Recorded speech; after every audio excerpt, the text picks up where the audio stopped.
നമസ്കാരം. ഇന്ന് ഓഗസ്റ്റ് 15. നാം നമ്മുടെ 79ാമത്തെ സ്വാതന്ത്ര്യ ദിനം ആഘോഷിക്കുകയാണല്ലോ. അപ്പോൾ എല്ലാവർക്കും എൻ്റെ സ്വാതന്ത്ര്യ ദിനാശംസകൾ.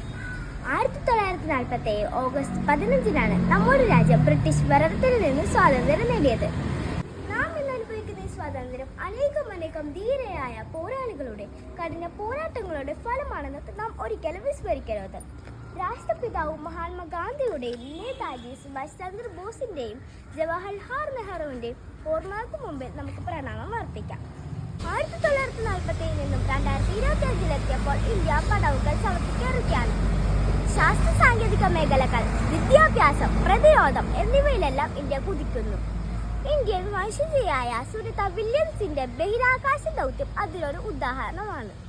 എന്നാൽ ഇന്ന് കൊലപാതകവും സ്ത്രീ പീഡനങ്ങളും സ്ത്രീധന മരണങ്ങളും ഒരു തുടർക്കഥയെ മാറിക്കൊണ്ടിരിക്കുന്നു.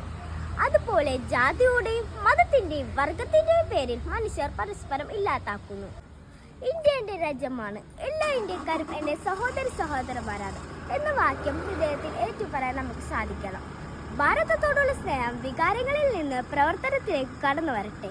നമുക്ക് ഒത്തൊരുമിച്ച് നമ്മുടെ രാഷ്ട്രത്തിന്റെ ഉന്നതിയിലേക്ക് ചുവടുവെക്കാം. ഒരിക്കൽ കൂടി എല്ലാവർക്കും എൻ്റെ സ്വാതന്ത്ര്യ ദിനാശംസകൾ. ജയ് ഹിന്ദ്.